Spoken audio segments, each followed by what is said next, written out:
Hello बच्चों, अब मेरी बात सुनो बड़े प्यार के साथ, ध्यान से सुनो। पिछली वाली क्लास में हमने यार यहाँ तक पढ़ लिया था राजकोषीय घाटा क्या होता है। राजकोषीय घाटा में आपको बजट पढ़ा रहा था, बजट पूरा का पूरा पढ़ाऊँगा। ध्यान से सुनना अच्छे तरीके से। क्यों? क्योंकि आज मेरे सामने यार बच्चे नहीं हैं।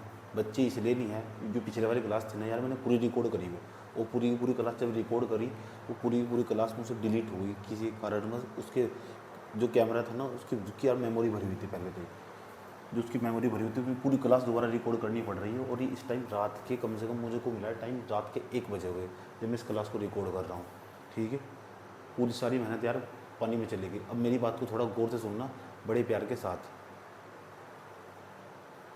ठीक है, देखो मैंने तुमको यहाँ तक पढ़ा दिया था राजकोषीय घाटा किसे कहते हैं। राजकोषीय घाटे का क्या मतलब होता है? राजकोषीय घाटे का मतलब होता है जो राजकोषीय घाटा का मतलब होता है कि सरकार जो गवर्नमेंट है, ये जो गवर्नमेंट है जितना भी पैसा तुमको खर्च कर रही है, भाई गवर्नमेंट है जितना भी जीडीपी, गवर्नमेंट का जीडीपी कितना है? 1 लाख करोड़ रुपए का। अच्छा यार एक बात बताओ, वो ना तुम्हारे ऊपर जितना भी खर्च करेगी, भाई कितना खर्च करेगी? खर्च करेगी जितना भी खर्च करेगी ना, उसमें उधारीकरण का कितना योगदान है, बोरोविंग का कितना योगदान है, उसी चीज़ को हम क्या कहते हैं? उसी को कहते हैं भैया राजकोषीय घाटा। चलो, तो ये मैंने तुमको समझाया था पिछली वाली क्लास में। अगर ये वाला बढ़ेगा तो भाई ये भी बढ़ेगा, ये बात तय कर लो। इसको देखो ध्यान लगा के यार, ये हमारे पास देखो physical responsibility budget management act, physical responsibility budget management act, इसको बोलते हैं राजकोषीय, इसको बोलते हैं राजकोषीय उत्तरदायित्व बजट प्रबंधन अधिनियम, राजकोषीय उत्तरदायित्व बजट प्रबंधन अधिनियम। इस अधिनियम के अनुसार ये केंद्र सरकार के द्वारा बनाया गया था।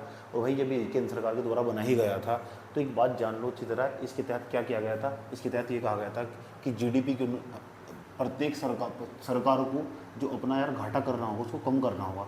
उसको कैसे करेंगे सर? भाई इसको ही कम करेंगे, उसको जीडीपी के 3% के आसपास लेके आना होगा तुमको। भाई उसको कैसे लेके आएंगे?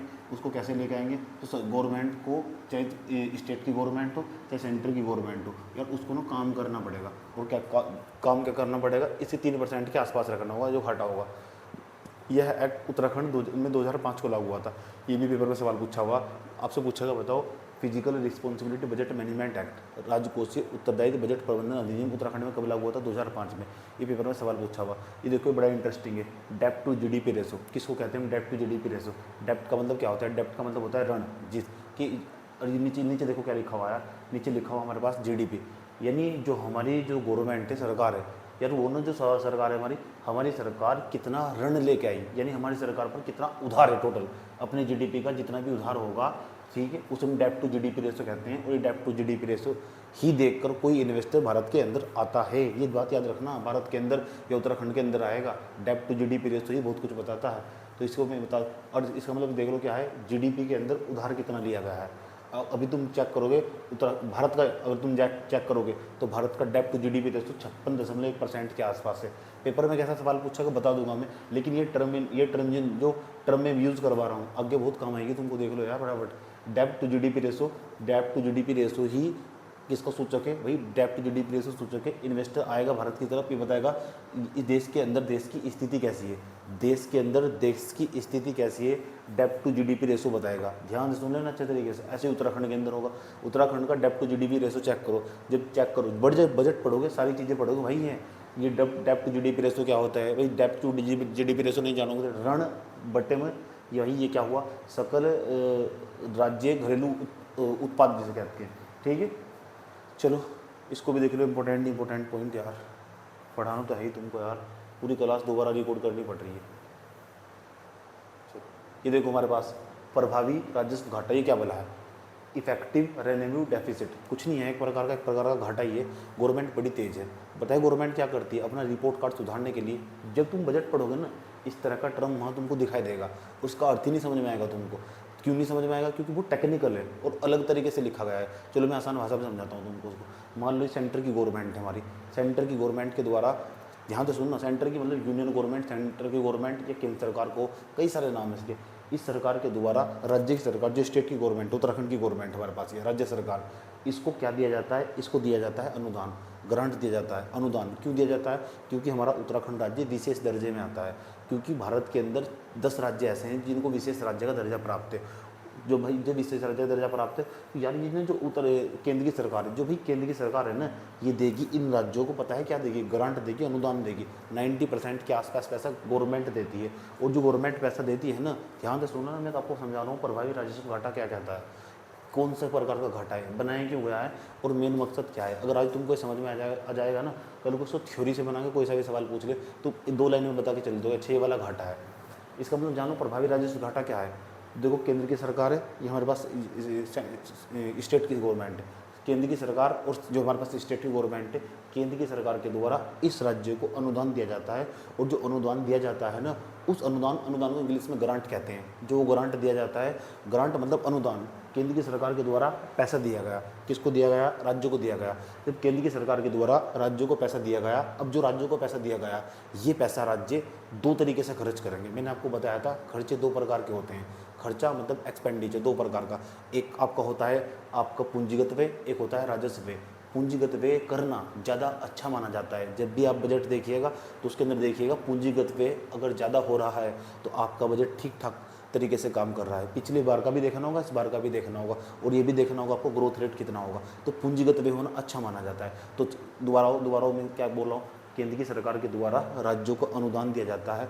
जब अनुदान दिया जाता है तो राज्य सरकारें 2 तरीके से पैसा खर्च करती है। नंबर फर्स्ट पूंजीगत व्यय, 2 तरीके से। पूंजीगत व्यय रोड बनाएगी, पुल बनाएगी, सड़क बनाएगी, इसको पूंजीगत व्यय कहते हैं, कैपिटल एक्सपेंडिचर कहते हैं। दूसरे तरीके से खर्चा करेगी सरकार किस चीज़ पे, उसको बोलते हैं राजस्व व्यय, रेवेन्यू एक्सपेंडिचर जिसको कहते हैं। तो जो सरकार खर्चा करेगी उसके इसको रेवेन्यू एक्सपेंडिचर जिसको हम कहते हैं राजस्व व्यय, बार बार बोल के देखोगे राजस्व व्यय। सरकार जो भी ये खर्चा करेगी, ये सारा का सारा देश का मेंटेनेंस कॉस्ट होता है। मेंटेनेंस कॉस्ट का मतलब बार बार रोड बनाओगे एक बार, वो पूंजीगत व्यय होगा। क्योंकि पूंजीगत व्यय से पता है क्या होता है, देश के अंदर एसेट्स का सृजन होता है, संपत्तियों का निर्माण होता है। तो पता है क्या होता है, केंद्र की सरकार के द्वारा पैसा दिया गया, तो जितना भी पैसा दिया गया, तो केंद्र की सरकार यानी सेंटर की गवर्नमेंट के द्वारा जितना भी पैसा दिया गया, तो केंद्र की सरकार के द्वारा राज्य को मान लेती है कि राज्य ने कुछ पैसा जो सड़क पे खर्च करा वो हमारे घाटे का हिस्सा नहीं होगा, क्योंकि उससे हमारी संपत्ति खड़ी हो रही है, उसको घाटे का हिस्सा नहीं माना जाएगा। केंद्र सरकार जो राज्यों को पैसा देती है, केंद्र सरकार जो राज्यों को पैसा देती है, अरे भैया ये 2 जगह पैसा खर्च होगा, एक तो पूंजीगत व्यय होगा भैया, और एक ये होगा आपका राजस्व व्यय। तो ये जो पूंजीगत व्यय होगा, इस पूंजीगत व्यय पे जो पैसा खर्च करा गया राज्यों की सरकार के द्वारा, उसको घाटे का हिस्सा नहीं माना जाएगा, उसको माइनस कर दिया जाएगा। उसको घाटे का हिस्सा नहीं माना जाएगा, उसको माइनस कर दिया जाएगा। तो जो नया घाटा निकल के आएगा उसको प्रभावी राजस्व घाटा कहते हैं। इंपॉर्टेंट बात बता रहा हूँ मैं तुमको, दोबारा फिर समझ लेना, ठीक है। क्योंकि जो पूंजीगत व्यय होता है, जो राज्य पैसा सड़कों पर, पुल पर खर्च करते हैं, तो केंद्र सरकार उसे अपने ना यार घाटे में काउंट नहीं करती, उसको साइड से निकाल देती है। उसको उसी को बोलते हैं प्रभावी राजस्व घाटा। सर पेपर में सवाल क्या आएगा, फॉर्मूला डायरेक्ट आ सकता है, देख लो। प्रभावी राजस्व व्यय में से ना, प्रभावी राजस्व व्यय प्राप्तियों में से कुल व्यय घटा देंगे तो आपका ये प्रभावी राजस्व घाटा निकल जाएगा। और क्या याद करना है तुम्हें, राज्यों को दिया गया अनुदान, अनुदान मतलब ग्रांट, ठीक। राज्यों का पूंजीगत व्यय घाटे का हिस्सा नहीं है। मैंने कहा ना, राज्यों का जो पूंजीगत व्यय, राज्य जो पुल पे, सड़क पे पैसा खर्च करते हैं, अगर आप केंद्र सरकार का बजट देखोगे, अरे भैया केंद्र सरकार का बजट देखोगे या राज्य की सरकार का बजट देखोगे, तो भाई केंद्र सरकार हो या फिर राज्य की सरकार हो, तो दोनों के अंदर तुमको ये टर्म दिखाई देगा। और जब दोनों के अंदर दिखाई देगा, यही बात जो राज्य है जिलों से अपेक्षा करता है कि जो जिले होंगे, डिस्ट्रिक्ट होंगे, या जिले होंगे, डिस्ट्रिक्ट होंगे, ये जो भी पूंजीगत व्यय करते होंगे वो राज्य के घाटे का हिस्सा नहीं होगा, उसको माइनस कर देंगे, उसको रिड्यूस कर देंगे, हटा देंगे उसको। ये है प्रभावी राजस्व व्यय। अच्छा, जो रोड पे पैसा, क्योंकि उससे पूंजीगत व्यय क्या होता है, उससे देश सरकार की, राज्य की सरकारों की संपत्तियां खड़ी होती है। रोड बनाओगे एक बार, टैक्स लोगे बार बार, तो इसके लिए एसेट्स जनरेट होगी, संपत्तियों का निर्माण होगा पूंजीगत व्यय से। ध्यान से सुनना अच्छे तरीके से, कुछ मैं डेटा भी दूंगा तुमको सर्च करने के लिए। अब एक घाटा है हमारे पास, प्राथमिक घाटा। ये भी आपको जब बजट पढ़ोगे उसके अंदर दिखाई देगा आपको बजट प्राथमिक घाटा क्या होता है। प्राथमिक घाटे को समझने के लिए मैंने फॉर्मूला लिखा हुआ, राजकोषीय घाटे में से ना इंटरेस्ट घटा देंगे, फिजिकल डेफिसिट में से इंटरेस्ट माइनस कर देंगे। ये क्या है, ये सर ये क्या है, ये तो तुमको पता ही होगा, राजकोषीय घाटा। हमारे राजकोष में कितना घाटा हुआ, कितना पैसे ले गए थे। मान लेते हैं मेरी इनकम है 40,000, मेरा जो जीडीपी है 40,000, थोड़ी देर के लिए मुझको उत्तराखंड मान लो, मेरा जो इनकम है 40,000 का मुझको खर्चा करना है, ठीक है। मेरा टोटल सारा मिला के खर्चा, तो जितना मेरा खर्चा होगा वही तो मेरा जीडीपी होगा। अब देखो मेरा खर्चा तो 40,000 है, इधर मुझको 40,000 खर्च करना है, लेकिन आपको पता है मेरी कमाई कितनी है, मेरी कमाई है केवल 30,000 के आसपास। इसका मतलब तो घाटे में चला गया। तो मैं 10,000 कहीं और से लेकर आऊँगा, तो 10,000 में लेकर आऊँगा अपनी माता से। मैंने कहा यार माता जी एक काम करो, तुम हमको ना यार ये 10,000 रुपये उधार दे दो। चलो 10,000 रुपये उधार, जो 10,000 रुपये उधार दिए वही राजकोषीय घाटा, जो 10,000 रुपये उधार दिए ना वही राजकोषीय घाटा। राजकोषीय घाटा मतलब फिजिकल डेफिसिट। अच्छा एक बात बताओ, तो माता से जो हम पैसे लेकर आए ना, उसको ना यार हम उत्तराखंड है ना यार, हमको ना उस पर माता जी बोली बेटा एक काम करो, लो पैसा ब्याज निकालो उसका। तो जो ब्याज है ना हम उसको हर साल ब्याज देते जाते हैं, ब्याज देते जाते हैं। अभी तो आप उत्तराखंड की सरकार के भी कर्जा है, जितनी भी देश के अंदर जितनी भी सरकार है सबके पास कर्जा, सबके टोटल। यार वो जो सरकार है ना उसमें सबके पास जब कर्जा होगा ही, तो एक बात ये जान लो, अच्छी तरह जान लो, अच्छी तरह समझ लो, उनको जो पैसा वे लेके आए थे तो मूलधन तो उन्होंने वापस करा नहीं, लेकिन उनके ऊपर यार वे हर साल ब्याज दे रहे, हर साल ब्याज दे रहे। लेकिन जो प्राथमिक घाटा है ये पहला ऐसा घाटा है, घाटा होने के बावजूद अगर ये घाटा बढ़ गया ये अच्छा माना जाता है, अगर कम हो गया ये फिर खतरनाक होता है। और समझते हैं, क्योंकि मेडिकल समझाता हूँ उसके रिलेटेड। हमारे यार आसान चीज़ें ना तुमको समझ में आ जाएगी, ये पेपर में तुमको दुखी कर देगी। एक बार समझ लो कि ज़िंदगी भर के लिए राग कट जाएगा। ये देख लो यार, ये हमारे पास ये प्राइमरी डेफिसिट है, ये हमारे पास प्राइमरी डेफिसिट है, प्राथमिक घाटा हमारे पास ये। अच्छा चलो एक काम करते हैं, ये ना हम कहते हैं यार ये जीरो हो गया, मान लेते प्राथमिक घाटा जीरो हो गया। मैं क्यों कह रहा हूँ यार, प्राथमिक घाटा ना कभी भी ज़्यादा नहीं होना चाहिए, मतलब कम नहीं होना चाहिए। अगर कम होगा तो खतरनाक हो। ये पहला ऐसा घाटा है, प्राथमिक घाटा अगर ये कम हो गया तो आपको नुकसान पहुंचा देगा। ये प्राथमिक घाटा पहला ऐसा घाटा है, अगर ये कम हो गया तो आपको नुकसान पहुंचा देगा। कैसे, आओ समझो। सर प्राथमिक घाटा जीरो हो गया, आप जानते हैं कोई चीज़ माइनस की तो इधर जाएगी तो प्लस की हो जाएगी, क्योंकि इधर जीरो बच गया है, इसकी जगह जीरो लिखेंगे तो भैया ऐसा दिखाई देगा, ये आपको FD बराबर कितना I दिखा देगा। इसका मतलब physical deficit is equals to आपके पास I दिखाई देगा, यानी आपका राजकोषीय घाटा आपके ब्याज के बराबर हो गया, देश बर्बाद हो जाएगा। इसका मतलब जानते हो क्या हो, एक साल में आप जितना पैसा मार्केट से बाहर से निकाल के लेके आ, एक साल में जितना पैसा आप बाहर से मार्केट से उठा के लेके आ रहे हो बेटा, एक साल के अंदर उसके अंदर ब्याज भी इतना ही दे रहे हो, तबाह हो गए तुम। इतना तो आप एक साल में उधार लेके आए हो, जितना उस पर ब्याज दे रहे हो तुम, इतना सारा मिला के तबाह हो गया देश। तो इसलिए प्राथमिक घाटा जीरो ना हो तो बेहतर है, शून्य होगा तो देश बर्बाद हो जाएगा, ये है इसका मतलब। चलो ठीक, ये इंपॉर्टेंट है हमारे पास, physical responsibility budget management act. आज मेरे पास बच्चे नहीं हैं, आपको बोलना पड़ेगा घर बैठे बैठे।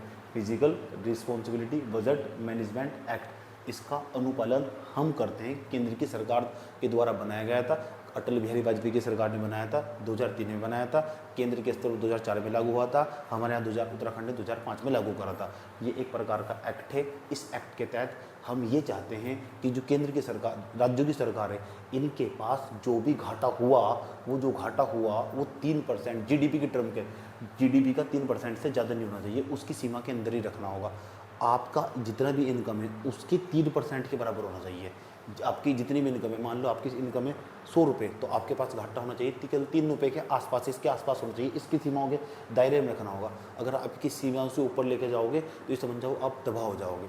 अब आप सोचते होंगे सर उत्तराखंड का कितना चल रहा होगा ये वाला घाटा, अभी चेक करेंगे। तो इसका अनुपालन किया जा रहा है, देखो राजस्व अधिक के हमारे पास राजस्व को बढ़ाया जा रहा है, क्योंकि अगर आप देखो यार जो घाटा होगा, घाटा अच्छा नहीं बनना चाहता। आपने यार अपनी खुद की कमाई नहीं है इतनी, आपको अपनी मम्मी से पैसे क्यों लेने पड़ेंगे? आप 40,000 रुपये का खर्चा कर रहे हो, आप एक काम करो ना, अपनी इनकम बढ़ाओ ना यार सोनू जी, अपनी इनकम बढ़ाओ। ऐसे उत्तराखंड के साथ होगा, ठीक है। तो पढ़ लो यार, समय कम था ना इसलिए पढ़ लो, आज एडजस्ट कर लो। उसके बाद इंपॉर्टेंट बात, लोक ऋण, ये लोक ऋण कहते हैं पब्लिक डेप्ट। यार हम जनता से पैसा कितना लेके आए, कितना पैसा हम जनता से लेके आए उसको बोलते हैं पब्लिक डेप्ट। लोक ऋण जिसको कहते हैं, GSDP इसको बोलते हैं, ग्रोस स्टेट डोमेस्टिक प्रोडक्ट, यानी राज्य का सकल घरेलू उत्पाद अपने GDP के 32.5 की सीमा के अंतर्गत लेके आना होगा इसको।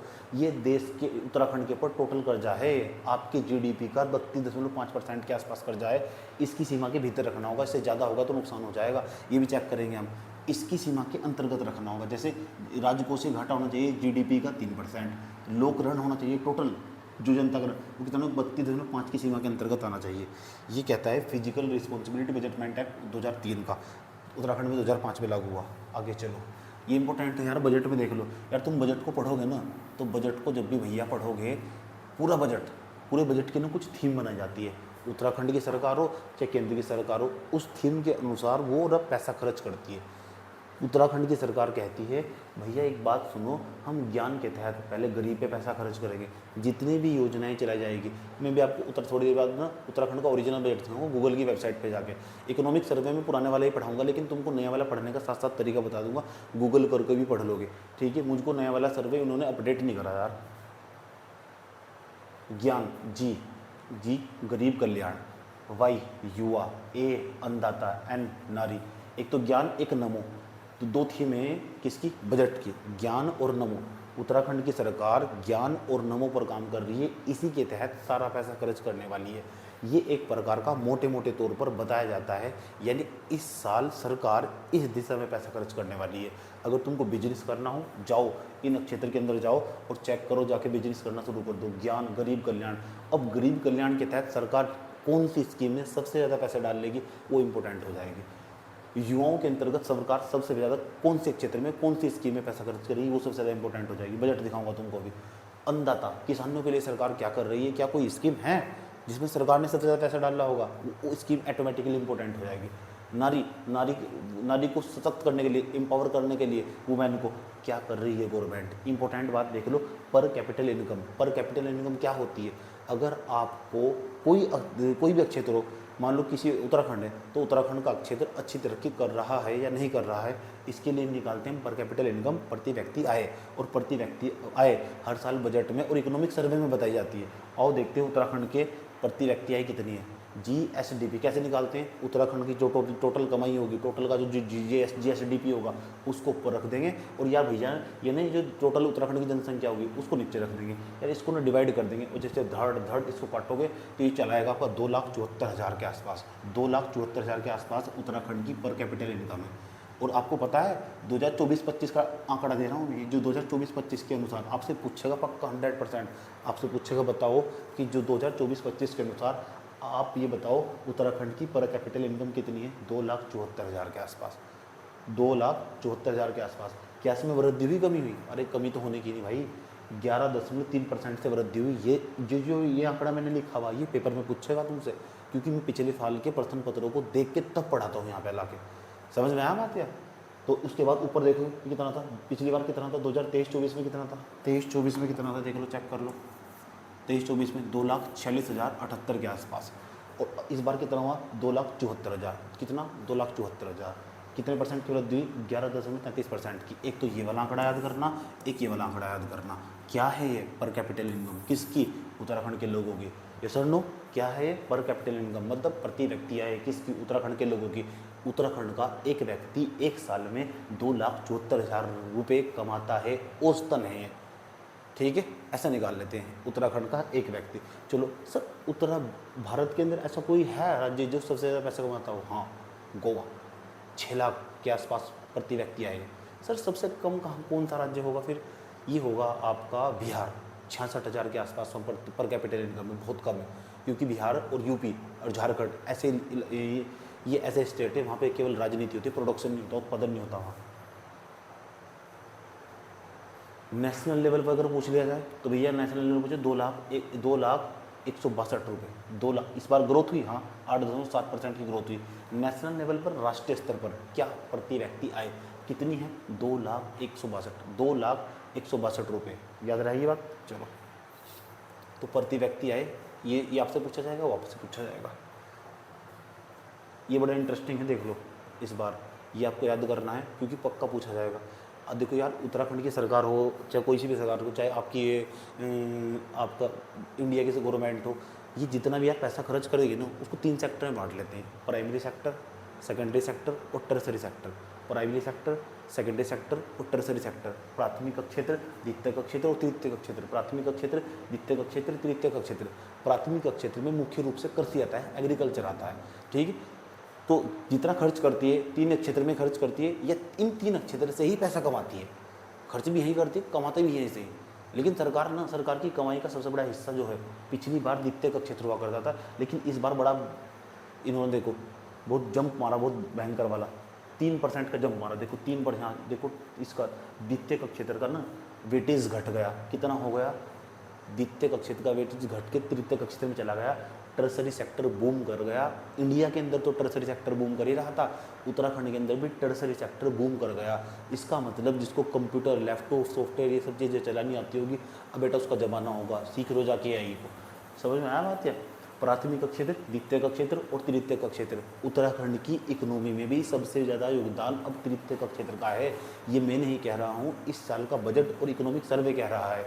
इसलिए मैं कह रहा हूँ इस बार का इकोनॉमिक सर्वे मैं पिछले साल का दिखाऊंगा तुमको, उसी के हिसाब से तुम अपडेट करोगे, गूगल कर करके सर्च कर करके अपडेट करोगे जो मैं बताऊंगा। सर पेपर में यहाँ से सवाल क्या पूछेगा? अरे भाई सवाल पूछेगा, बताओ उत्तराखंड की अर्थव्यवस्था के अंदर, उत्तराखंड की इकोनॉमी के अंदर ये बताओ कि सबसे ज़्यादा योगदान कौन से क्षेत्र का है। सबको ये पता था द्वितीय का क्षेत्र यानी सेकेंडरी सेक्टर हमारे यहाँ बूम करता था, कंपनियाँ, औद्योगिक विनिर्माण क्षेत्र, मैन्युफैक्चरिंग सेक्टर ये सब हुआ करता था हमारे यहाँ से। सिडकुल जो हरिद्वार का ये रुद्रपुर वाला इलाका ये पूरा उत्तराखंड को पैसा कमा के देता था, ये भी गया। अब वाली है यहाँ रोबोट, अब काम करिए, अब काम करेगी मशीन, कंप्यूटर, लैपटॉप ये सब काम करेंगे। अच्छा, और सरकार सर इनके पास पैसा आ कहाँ से रहा है? तृतीय का क्षेत्र में और प्राथमिक का क्षेत्र में, द्वितीय का क्षेत्र में कहाँ से कितना पैसा आता है अभी थोड़ी देर बाद बताने वाला हूँ। ध्यान से सुनना अच्छे तरीके से। तो ये तो हमारा प्राथमिक का क्षेत्र हुआ, ये क्या हुआ? द्वितीय का क्षेत्र। ये क्या हुआ भैया? ये हुआ तृतीय का क्षेत्र। सर ये बताओ, ये प्राथमिक का क्षेत्र है तो आओ याद करते हैं। 9 9 43 46 9 43 46 9 43 46 3 बार बोल लो याद हो जाएगा। 9 43 46 9 43 46 आगे तक काम आएगा तुमको। प्राथमिक क्षेत्र का योगदान कितना? 9%। 43 द्वितीय क्षेत्र का 43%, तृतीय क्षेत्र का 46%। Primary sector, secondary sector, tertiary sector. Primary sector में मेनली क्या आता है, अभी डिवीजन भी कर देता हूँ उसका। चलो इकोनॉमिक सर्वे भी देख लो, उत्तराखंड का इकोनॉमिक सर्वे देख लो हमारे पास। इसको आर्थिक सर्वेक्षण बोलते हैं। ये ना बजट से पहले जारी किया जाता है, एक दिन पहले, लेकिन इस बार इन्होंने ना अपनी वेबसाइट पे जारी नहीं करा। तो यहाँ 2024-25 का देखना आप, 2024-25 का। वैसे हो सकता है इस बार 2023-24 का ही पूछ ले, लेकिन मुझे डर है इस बात का, क्योंकि जब उनकी वेबसाइट पर नहीं है तो पूछा नहीं जाना चाहिए बिल्कुल भी। लेकिन क्या है, आयोग कुछ भी पूछ सकता है, इसलिए आप सर्च करोगे उत्तराखंड का इकोनॉमिक सर्वे, और इसमें से मैं जो आपको बता रहा हूँ उसी के हिसाब से लिखोगे। उत्तराखंड के आर्थिक सर्वेक्षण के लिए आप पढ़ोगे, उसका देखोगे उसका थीम क्या था। पहले पिछले वाले का 2023 वाले का थीम ये था कि @2025 यानी अगले 5 सालों के अंदर उत्तराखंड को विकसित राज्य की श्रेणी में डालना, डेवलप स्टेट कर देना उसको। ठीक है, ये इसका मकसद था। हमने यहाँ उत्तराखंड के अंदर ने एक सेतु भी बनाया हुआ है, SETU। सेतु को बोलते हैं state institute for empowering and transforming Uttarakhand, Setu इसका नाम। अच्छा, जो मैं बताऊँगा पेपर में आता है। ये कौन है हमारे पास भाई? ये आपको दिखा देंगे, ये हैं यार उत्तराखंड के वित्त मंत्री, इन्होंने इस्तीफा दे दिया था। चलिए यार,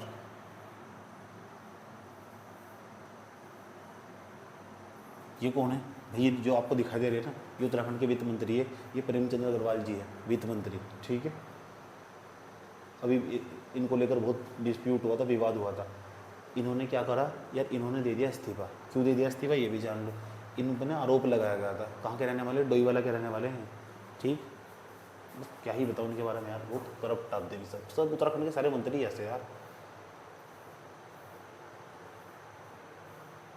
2018-19 के आसपास की बात है, इन्होंने अपने समाज कल्याण विभाग के अंदर शायद अपने बेटे को सीधा नियुक्ति डायरेक्ट बिना किसी भर्ती के, और भी बहुत विवादों में रहते हैं। तो पहाड़ और मैदान को लेकर विवाद हुआ इनका, इन्होंने इस्तीफा दे दिया। अब देखो इंपॉर्टेंट ये वाला सवाल पूछा जा सकता है तुमसे, निवेशक को आकर्षित करने के लिए कौन सी पहल की गई है? यार बाहर का निवेशक है, बाहर के जो निवेशक हैं ना यार, उनके पास सच में बहुत पैसा। अगर वो सारा का सारा पैसा ला के उत्तराखंड में लगा दे, वो जितना भी पैसा उनके पास है वो सारा का सारा पैसा ला के उत्तराखंड में लगा दे, तो पता है क्या होगा? उत्तराखंड का डेवलप हो जाएगा। उत्तराखंड को डेवलप करने के लिए एक प्रकार की UIIB का गठन किया गया, Uttarakhand investment and infrastructure board, इसका गठन किया गया। याद रखना बात यह, UIIDB पूछ लेगा किससे संबंधित है भाई? बाहर के निवेशक को आकर्षित करने के लिए। यार जो बाहर का इन्वेस्टर्स है ना, बाहर के लोग, निवेशक दो प्रकार का होता है। एक होता है निवेशक मतलब इन्वेस्टर, एक तो घरेलू लेवल पर, घरेलू डोमेस्टिक लेवल पर, एक होता है विदेशी निवेशक, पोर्टफोलियो जिसको कहते हैं। विदेशी निवेशक, उनके पास बहुत पैसा बड़ी मात्रा में, हम चाहते हैं वो आकर्षित हो। कैसे आकर्षित हुआ? पहले तो तुम अपना घाटा कम करो। कौन सा घाटा? राजकोषीय घाटा, फिजिकल डेफिसिट, कैश कितना कम करना होगा? GDP के 3% पे लेके आओ उसको। ठीक है, और बताओ। राज्य के स्थानीय उत्पादों के पैकेजिंग या ब्रांडिंग हेतु अम्ब्रेला योजना चलाई गई। भाई राज्य है तुम्हारा? हाँ सर राज्य है। अच्छा, यहाँ स्थानीय या देखो उत्तराखंड के अंदर मंडुआ हुआ भाई, यार बहुत सारी चीज़ें हैं ना, एग्रीकल्चर के बहुत सारे प्रोडक्ट हुए यार, उनको ना एक काम करते हैं, जब उनको ना तुम देखोगे, उनको तमीज़ से देखोगे तो उनके ना यार ख़राब हो जाते हैं। अगर उनको ख़राब होने से बचाना है ना, तो तुम एक काम करो यार, उनकी पैकेजिंग के लिए पैकेजिंग की एक योजना चलाएगी, अम्ब्रेला योजना, उसका नाम है हाउस ऑफ द हिमालयाज़। पूछा जाएगा तुमसे, हाउस ऑफ द हिमालयाज़, ये इंपॉर्टेंट है। ये आपको 2024-25 के इकोनॉमिक सर्वे निकालना है। कैसे निकाल लोगे? गूगल से भी निकाल लोगे, कहीं से भी निकाल लोगे, ऐसे करके उत्तराखंड राज्य की ग्रोथ रेट कितनी रही, ये मैं 2023-24 के अनुसार बता रहा हूँ, आपको 2024-25 के अनुसार देखनी है। अरे इतना सा सर्च भी कर लोगे, गूगल अभी तुम्हारे पास है, तुरंत अभी वीडियो रोको, ये सर्च करना है तुमको, उत्तराखंड राज्य की ग्रोथ रेट कितनी रही।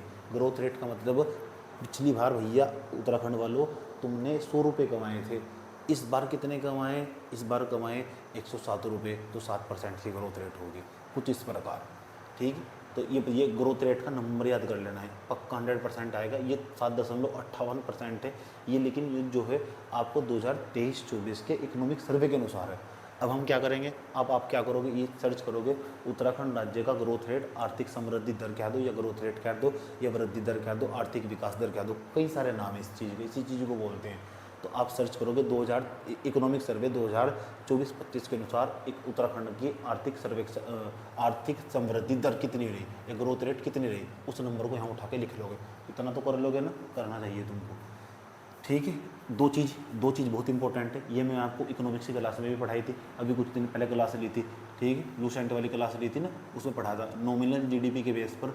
या नॉमिनल जीडीपी क्या होता है, नॉमिनल जीडीपी 1 साल का होता है, ये हमेशा आपको बढ़ता हुआ दिखाई देगा, ये भी आपको चेक करना होगा। नॉमिनल जीडीपी के बेस पर आपको पूछा जाए तो जीडीपी का अनुमान कितना, 346.20 हज़ार करोड़ रुपये के आसपास। आप 2024 और 25 के हिसाब से देखोगे, किसका, उत्तराखंड का तो देखोगे, इंडिया की सरकार का भी देखोगे, भारत सरकार का भी देखोगे, नेशनल लेवल पर भी देखोगे, तो दो काम आपको ये करना ही पड़ेगा आपको। स्थिर कीमतों पर क्या होता है, स्थिर कीमतों पर मतलब एक वस्तु का दाम 2011 में, जब आप रियल जीडीपी निकालते हैं, रियल जीडीपी हमेशा कम होगा, क्योंकि उसमें ना वस्तु का दाम फिक्स कर दिया जाता है। 2011-12 लेते हैं हम वस्तु का दाम, ठीक है, 2011-12 में वस्तु का दाम क्या रहा होगा और आज के हिसाब से निकालते हैं, हमेशा कम ही निकल के आएगा। ये रियल जीडीपी है, नॉमिनल जीडीपी है, ये रियल जीडीपी है, ये नॉमिनल जीडीपी है। इसमें स्थिर कर दिया जाता है क्या, वस्तुओं की कीमत को एक समय के लिए स्थिर कर दिया जाता है। जैसे जो यहाँ ना हम जब भी हम रियल जीडीपी निकालते हैं तो स्थिर कीमतों को 2011-12 के आधार पर लेते हैं। पिछली क्लास में मैंने तमीज़ से समझाया है, ये भी आपको एक तो ये नॉमिनल जीडीपी के बेस पर निकालना होगा, प्रचलित भाव पर, ये दूसरा स्थिर कीमतों पर। ये हमारे पास रियल जीडी स्थिर कीमतों पर जीडीपी निकालोगे तो रियल जीडीपी कहलाएगा, प्रचलित की भाव पर निकालोगे जो आजकल चल रही है 1 साल का जो होगा उसको नॉमिनल जीडीपी कहते हैं। दोनों डेटा चेक करने होंगे, उत्तराखंड राज्य का भी चेक करना होगा और भारत की सरकार का भी चेक करना होगा। एक तुमसे सवाल पूछा जा सकता है, सबसे ज़्यादा जीडीपी कहाँ का है, सबसे ज़्यादा भारत के उत्तराखंड के जीडीपी में सबसे ज़्यादा योगदान कहाँ का है, हरिद्वार वालों का 85,636.20 करोड़ रुपये कमा कर दे रहा है। यानी उत्तराखंड के इनके पास जितना भी पैसा आ रहा है उत्तराखंड वालों के पास, उत्तराखंड की सरकार 85,636.20 करोड़ रुपये हरिद्वार वाले कमा के दे रहे हैं इनको, याद रखना बात है। सबसे कम रुद्रप्रयाग का योगदान। अर्थव्यवस्था के 3 क्षेत्रों हमारे, प्राथमिक, द्वितीयक और तृतीयक। पुराने वाले डेटा में यही बताया गया था, इसको तुमको नहीं पढ़ना है, नए वाला डेटा आया है उसमें याद रखना है 9-43-40 9-43-40 प्राथमिक क्षेत्र, द्वितीयक क्षेत्र, तृतीयक क्षेत्र। ठीक, चलो अब तुमको इम्पोर्टेंट बात बताता हूँ, क्योंकि यहाँ से यार पेपर में सवाल बन जाता है। देखो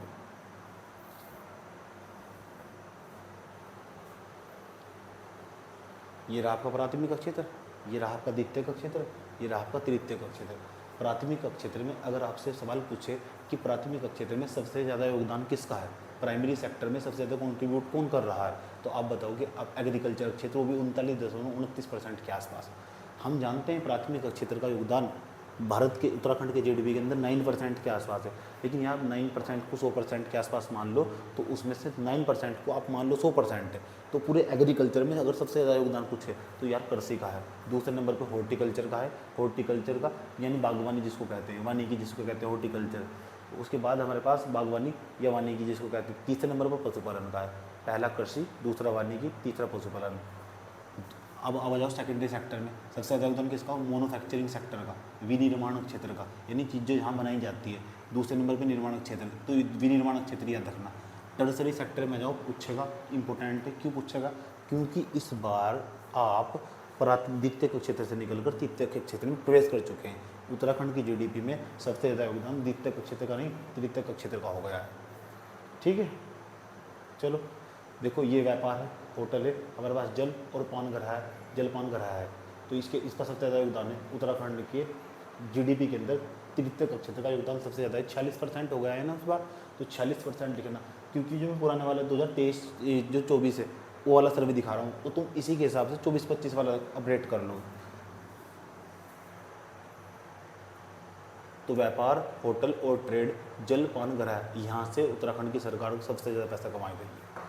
ट्रांसपोर्ट, भाई परिवहन हुआ, भंडारण हुआ, आप किसी सरकारी बस में बैठ के जाएंगे ना तो उसमें एक टिकट कटवाएंगे, जैसे ही टिकट कटवाएंगे वो सारा का सारा धामे जी के खाते में चला जाएगा, वो उत्तराखंड की जीडीपी में आता है। किसी चीज़ को स्टोर करके रखना, भाई आलू हुए, प्याज हुई, ये लंबे समय तक आलू हुआ, प्याज हुआ, या कोई भी पुरानी चीज़ हुई, आम हुए, इनको स्टोरेज करने के लिए जगह जगह कोल्ड स्टोर बनाए हुए, ठीक है, कम टेम्परेचर पर इनको रखा जाता है, और जब वहाँ पर रखते हैं ना इसको, ठीक, तो सरकार लेती है पैसा। चलो इसको छोड़ दो, तुम इसको याद रखो। हरिद्वार वालों का पर कैपिटल इनकम सबसे ज़्यादा, हरिद्वार वालों का 3,62,000 के आसपास। 2024-25 का इकोनॉमिक सर्वे आया होगा, तुम सर्च कर लोगे 2024-25 के अनुसार सबसे ज़्यादा पर कैपिटल इनकम प्रति व्यक्ति आए कौन से ज़िले का है, ऐसे सर्च करोगे और हरिद्वार का नाम आ जाएगा। आप चेक करके बताना मुझको। देहरादून तीसरे नंबर पर, उधम सिंह नगर, ये चेक करके बताना, तीनों का तीनों मुझको, ठीक है। और जो सबसे ज़्यादा होगा ना उसका पर कैपिटल इनकम तुमको याद भी रखना, उसका डेटा भी, क्योंकि जो पीसीएस है उसमें इस तरह के फैक्चुअल डेटा पूछे जाते हैं। चले,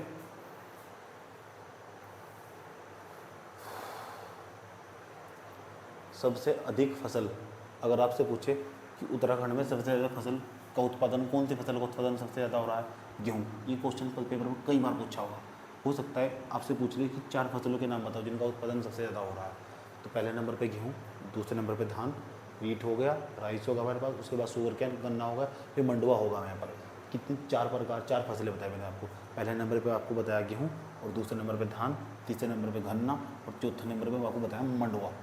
मैंने कुछ स्कीम के भी नाम लिख दिए, इन स्कीम के बारे में ज़रूर पूछा जा सकता है, गवर्नमेंट इन स्कीम में पैसा डाल रही है, तो ये देख लो है तो 23-24 वाले में, तुम चेक कर लेना 24-25 वाले में कोई स्कीम आएगी, लेकिन ये बहुत इंपॉर्टेंट स्कीम है, पूछा जाएगा इनसे, पेपर में क्वेश्चन पूछा ही जाएगा। और जानते हैं प्रधानमंत्री किसान सम्मान निधि, ये बात मैंने आपको पिछले वाली क्लास में भी पढ़ाई थी। तो अब प्रधानमंत्री किसान सम्मान निधि किसानों को हर साल 1 साल के अंदर 6,000 रुपये दिए जाते हैं, 4 महीने के गैप पर। पहले 2,000 की किस्त पकड़ा दी गई, फिर 2,000 की किस्त पकड़ा दी गई 4 महीने बाद, फिर 4 महीने बाद 2,000 की किस्त पकड़ा दी गई, तो कितने हो गए? 6,000 रुपये के आसपास हो गए। शुरुआत इनकी 1 फरवरी 2019 को हुई थी, ठीक है, और 6,000 रुपये मिलेंगे किसानों को। 1 फरवरी 2019 की डेट आपको याद रखनी है। प्रधानमंत्री किसान सम्मान निधि, निधि मतलब फंड, प्रधानमंत्री किसान सम्मान निधि, निधि मतलब फंड, पैसा, ठीक, किसानों को मिलते हैं हर साल। मेरे नाना जी खुश हो गए थे। प्रधानमंत्री फसल बीमा योजना, मुझको यार ज़्यादा ना आदत नहीं है इस तरह कर कैमरा देखकर पढ़ाने की, मेरे सामने ज़्यादातर बच्चे बैठे रहते हैं, उन्हीं को मैं ज़्यादातर पढ़ाता रहता हूँ, उनके साथ इंटरेक्ट होता रहता है, तो आज एडजस्ट कर लो, ठीक है। क्यों टाइम वेस्ट करना, वैसे भी यार मुझे नींद नहीं आ रही थी। प्रधानमंत्री फसल बीमा योजना, तुमसे पूछेगा प्रधानमंत्री फसल बीमा योजना कब स्टार्ट हुई थी? 18 फरवरी 2016 को, 2016 याद होना चाहिए। ये वाली योजना ना सरकार की फेल कर गई पूरी तरह। ये वाली योजना बहुत सारे इनके प्रोग्राम फेल करे, स्किल इंडिया प्रोग्राम, उसका इन्होंने कोई विश्लेषण नहीं करा। बहुत सारे 2014-15 के आसपास है ना, इन्होंने जितने भी प्रोग्राम चलाए ना देश के अंदर, एक भी इनका, बस स्वच्छ भारत मिशन को छोड़कर, ये मान लो 2015 के बाद जितने भी प्रोग्राम पर चलाए इन्होंने, वो सारे के सारे फीके पड़ते चले गए। गवर्नमेंट का अच्छा काम हुआ ही नहीं, जो गवर्नमेंट करना चाहती थी वो कर ही नहीं पाई, भारत के लोग समझ ही नहीं पाए, ठीक है। स्किल इंडिया प्रोग्राम चलाया वो भी फेल हो गया, मेक इन इंडिया प्रोग्राम चलाया वो भी फेल हो गया, सारे प्रोग्राम इनके फेल होते चले गए और किसी का कोई विश्लेषण नहीं हुआ। प्रधानमंत्री फसल बीमा योजना की बात देख लो, ये प्रधानमंत्री फसल बीमा योजना क्या करती है, इसका ऑब्जेक्टिव क्या है? प्रधानमंत्री फसल बीमा योजना का एम क्या है? ये सपोर्ट करती है सस्टेनेबल प्रोडक्शन इन एग्रीकल्चर, कृषि क्षेत्र के अंदर लंबे समय तक जो है लगातार कृषि होती रहे, इसको सपोर्ट करने का प्रयास करती है। अच्छा, national digital live stock mission, ये 2014-15 का आपसे पूछा जा सकता है, क्योंकि इस बार इसके अंदर लगभग 10 साल पूरे हो गए। जब किसी स्कीम के 10 साल पूरे होते हैं सवाल पूछ लेता है। राष्ट्रीय पशुधन mission, national digital live stock mission 2014-15, ठीक है। चलो बैंकिंग एंड फाइनेंसिंग भी देख लो, लेकिन अब 2024 ये आज जो डेटा मैं देख रहा हूँ ना, तो मैंने यहाँ 2024-25 का डेटा निकालना, ये मैं तो 2023-24 के अनुसार बता रहा हूँ तुम्हें। सबसे अधिक अगर तुमसे बैंक पूछे तो देहरादून में, सबसे कम बैंक पूछे तो रुद्रप्रयाग में। ग्लोबल इन्वेस्टर समिट हुई थी 2023 में, मैंने कहा ना देहरादून के अंदर हुई थी। पुराना डेटा हो गया, पूछने का नहीं वाला यार, ये भी पुराना डेटा हो गया। तुम नए वाला निकालो, चेक करके बताओ मुझे।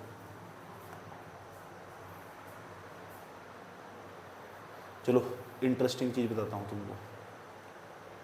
वाइब्रेंट विलेज प्रोग्राम, इसके अंदर टोटल 51 गांव हैं, पिथौरागढ़ प्लस चमोली और हमारे पास उत्तरकाशी। वाइब्रेंट विलेज प्रोग्राम, ये प्रोग्राम चलाया जा रहा है उत्तराखंड की गवर्नमेंट के द्वारा। नाम बताओ क्या है?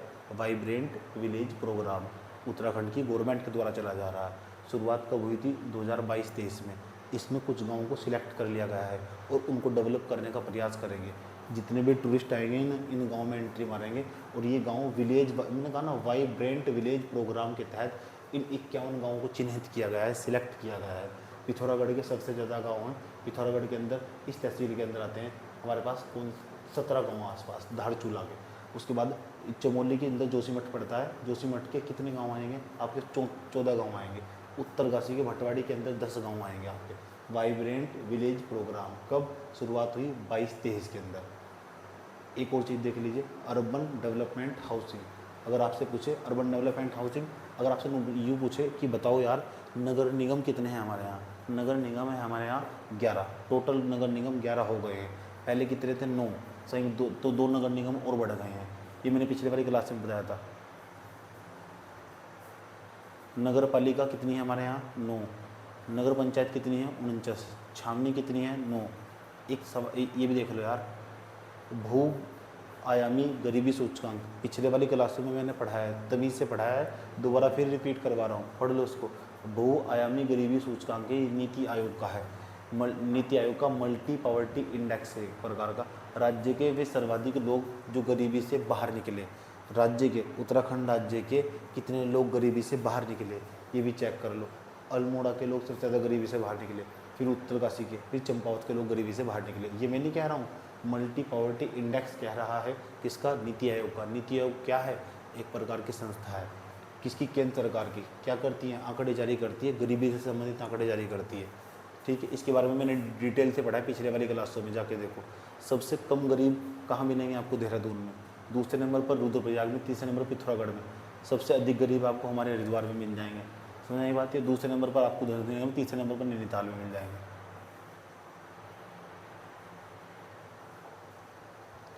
इंटरेस्टिंग बात बता रहा हूँ, ध्यान से सुनो मेरी बात। अब हमें फॉरेस्टर रिपोर्ट पढ़ने वाला हूँ, इससे बहुत ज़्यादा सवाल आएंगे।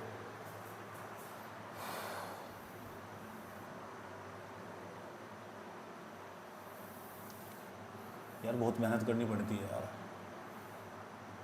पूरी क्लास डिलीट हो गई, अब मैं बिना इंट्रैक्शन की क्लास ले रहा हूँ, ठीक है। कोशिश करना समझने की।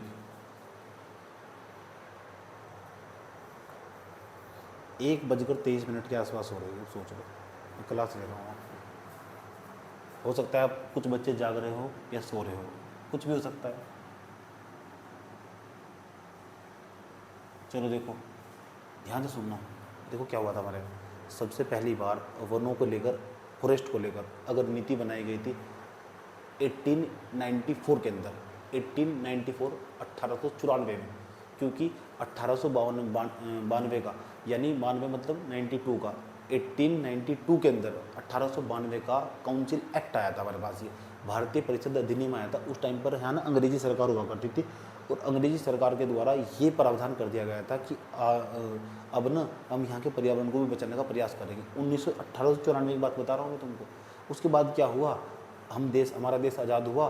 1952 में पहली बार पंडित नेहरू की सरकार एक पॉलिसी लेकर आई, वन नीति लेकर आई। अच्छा, वनों को लिए, लेकिन उसको ना संशोधित किया गया 1987 में जाके, 1987 के अंदर जाके, तब जाके पहली बार हमारे यहाँ एक डिपार्टमेंट बना था पहले ही, ये तो बहुत पहले से काम कर रहा था, फॉरेस्ट सर्वे ऑफ इंडिया। यही वो डिपार्टमेंट है जो वनों को लेकर रिपोर्ट जारी करता है, हर 2 साल बाद रिपोर्ट जारी करता है। तब से रिपोर्ट हर साल प्रकाशित होती है, 2-2 साल बाद। बताया जाता है इस जब 1988 में पहली बार नीति बनी थी, इंपॉर्टेंट बात, पहली बार नीति या पॉलिसी बनाई गई वनों को लेकर। अगर आपसे पूछे कि पहली बार वनों को लेकर जो पॉलिसी बनाई गई वो कब बनाई गई, तो आप बताओगे ये बनाई गई थी सर 1988 में। कब? 1988 में पहली बार वनों को लेकर नीति बनाई गई 1988 में। अच्छा ये बताओ, अच्छा उस वन नीति जो बनाई गई थी 1988 में, उसमें पता है क्या हुआ था? उसमें हुआ था यार, उसमें ना वनों को पहले तो ये बताया गया था कि उत्तराखंड, भारत का जितना भी एक क्षेत्रफल होगा, भारत का जितना भी एक क्षेत्रफल होगा, उस भारत के क्षेत्रफल के 33% हिस्से पर लगभग वन होना चाहिए। लगभग 33% हिस्से पर वन होना चाहिए, ये बताया गया था उस नीति में। जितना भी भारत का क्षेत्रफल होगा उसके 33% एरिया पर फॉरेस्ट होना चाहिए, फॉरेस्ट से कवर होना चाहिए, फॉरेस्ट कवर एरिया होना चाहिए उसका। अभी हम कहाँ स्टैंड कर रहे हैं? केवल 21% के आसपास, यानी उस नीति का उल्लंघन हो गया और हमको पहुँचना है वहाँ। समझ में आया बात? अगर भारत को सच में बचा कर रखना है। लेकिन उसने भी डिवीज़न करा था 2 तरीके से। उसने कहा था कि यार हम ना एक काम करते हैं 60% के आसपास, तो जो, क्योंकि देखो जो ज़्यादा वन होंगे पर्वतीय क्षेत्रों में ज़्यादा वन पाए जाएंगे। अब जितना भी पहाड़ी एरिया देखोगे ना यार, वहाँ पे ज़्यादा वन पाए जाएंगे, और जितना भी प्लेन वाला एरिया होगा ना वहाँ पे कम वन पाए जाएंगे। आप जो पहाड़ी एरिया देखोगे तो वहाँ 60% के आसपास वन, 60% हिस्से पर वन होने चाहिए। और आप ये देखोगे हमारे पास ये आपका गाँव वाला एरिया देखोगे तो वहाँ ना 20% हिस्से पर वन हो, प्लान वाला एरिया जो होगा वहाँ 20% हिस्से पर वन होने चाहिए। चलो, तो 2-2 साल बाद रिपोर्ट जारी करता है कौन? Forester survey of India. ये इसका मुख्यालय कहाँ है? ये है कहाँ? पर्यावरण मंत्रालय के अंतर्गत आता है कहाँ इसका हेडक्वार्टर? देहरादून के अंदर है। ठीक है, ये हमारा मंत्री है भूपेंद्र यादव, पर्यावरण मंत्री। अच्छा, अब मैं जो इसमें से बात बताऊँगा। तो जब ये वन नीति आई थी पहली बार 1988 में, तो पहले नंबर पर हमारे पास, ध्यान से सुना, पहले नंबर पर हमारे पास आ जाएगा। तो इसने ना वनों को 4 भागों में बांटा था। तो चारों के चारों नाम तुम्हें याद रखना। पहले मैं इंग्लिश में बताऊंगा, फिर हिंदी में बताऊंगा। चारों के चारों वनों के नाम तुमको याद रखना, पहले इंग्लिश में बताऊंगा, फिर हिंदी में बताऊंगा। ध्यान से सुनना अच्छे तरीके से। जो पहली वन नीति कब आई? 1988 के अंदर, 1988 में क्या आई वन नीति? उसने क्या कहा था? उसने ये कहा था पूरे भारत का जितना भी क्षेत्रफल होगा उसके 33% हिस्से पर क्या होना चाहिए? वन होना चाहिए। अगर 33% हिस्से पर वन नहीं होगा ना, तो यार बनाओ वन, उन पे लगाओ वन, आपको काम करना पड़ेगा। ठीक है। और उसमें यार उस वन नीति में एक बात और कही गई थी, वनों को, जितने भी वन होते हैं पूरे भारत के अंदर, जितने भी वन होते हैं उसको 4 पार्ट में डिवाइड किया गया था। और चारों पार्ट का नाम याद करो। VDF, वेरी डेंस फॉरेस्ट, बोलकर देखो, वेरी डेंस फॉरेस्ट, अति सघन वन, वेरी डेंस फॉरेस्ट, अति सघन वन। दूसरे नंबर पर MDF, मिड डेंस फॉरेस्ट, मध्यम सघन वन, मिड डेंस फॉरेस्ट, मध्यम सघन वन। तीसरे नंबर पर हमारे पास ओपन फॉरेस्ट, खुले वन, स्क्रब झाड़ियाँ, स्क्रब झाड़ियाँ। कितने प्रकार के वनों में बांट दिया हमने? 4 प्रकार के वनों में बांट दिया, जो वन नीति आई थी 1988 में। चलो, अब हम यही देखेंगे कौन सा वन वन सबसे ज़्यादा है, सबसे ज़्यादा हिस्सा किसका है। तो ऐसी ही ये जो फॉरेस्टर रिपोर्ट है ये पूरे भारत के लिए भी जारी होती है, और पूरे भारत के लिए यही देहरादून से जारी होती है। मैंने 17वीं वन रिपोर्ट पढ़ाई थी 2023 में, आई थी वो कब? 2021 की रिपोर्ट थी और 22 में प्रकाशित हुई। मैंने 23 में पढ़ाई थी उसको। अब ये जो आंकड़ा दिया गया है 23 की रिपोर्ट है, मैं 25 में पढ़ा रहा हूँ उसको। 23 की रिपोर्ट है, 24 में प्रकाशित हुई, 25 में पढ़ा रहा हूँ उसको। ठीक, देखो 4 प्रकार के वन बताए मैंने तुमको भी। Very dense forest, medium dense forest, open forest, उसके बाद हमारे पास स्कर्ब होगी, स्कर्ब वगैरह, स्कर्ब झाड़ियाँ, अति सघन वन, मध्यम सघन वन, खुले वन, उसके बाद स्कर्ब हमारे पास झाड़ियाँ। पेपर में क्या सवाल पूछेगा हम उसके हिसाब से चलेंगे। पहली बात तो आपको याद रखना होगा, भारत के लिए कहा गया, भारत के कितने % हिस्से पर वन होने वाली है, कितने प्रतिशत हिस्से पर, कुल क्षेत्रफल के जितना भी इसका टोटल एरिया होगा उसके कितने % पर वन होना अनिवार्य है, फॉरेस्ट कवर होना चाहिए? 33%। क्या ये आंकड़ा मैदानी और पहाड़ों में अलग अलग है? Yes sir, yes sir. मैदानों में कितना है? मैदानों में कितना है? मैदानों में होगा भैया 20% के आसपास, और जो 20% और पहाड़ी क्षेत्रों में कितना है? 60% हिस्से पर वन होना चाहिए। ओके सर, आ जाओ इम्पोर्टेंट, आपको पता होना चाहिए 70% एरिया पर हमारे यहाँ अति सघन वन है, 40 से लेकर 70% के आसपास हमें मध्यम सघन वन है। खुले वन कितने हैं हमारे पास में? फॉरेस्ट, ओपन फॉरेस्ट कितने? 10 से 40%। इसका बहुत कम है, 1% भी नहीं है। पेपर में जो सवाल पूछेगा अब उस पर आ जाओ। एक आंकड़ा जो आपको याद रखना है, एक अक्षर पर, ये है हमारे पास इतना एरिया। देश में वन आच्छादन का एरिया टोटल देखो कितना है, 7,15,342.21 किलोमीटर स्क्वायर। इसको छोड़ दे पूछेगा नहीं, लेकिन 21.76% हिस्से पर देश के, ये समझ लो वन है। होने चाहिए कितने, 33% हिस्से पर है कितने, 21.76% हिस्से पर वन है। होने चाहिए कितने, 33% हिस्से पर। 21.76% हिस्से पर क्या है इस टाइम, वन है। ये जो हम रिपोर्ट की बात कर रहे हैं ये अब तक कितनी बार आ चुके हैं, 18 बार आ चुके थे। जो हम पढ़ रहे हैं ना 18वें नंबर की रिपोर्ट होगी, और 18वें नंबर की रिपोर्ट के अंतर्गत एक दिलचस्प आंकड़ा निकल के आया है। पता है क्या है, अगर पिछली बार इसका क्षेत्रफल ज़्यादा था ना, मतलब वन अगर पिछली बार ज़्यादा थे, ठीक है, तो इस बार इसका एरिया घट गया। घट कितना गया, 1.30 किलोमीटर के स्क्वायर के आसपास इसमें कमी आ गई।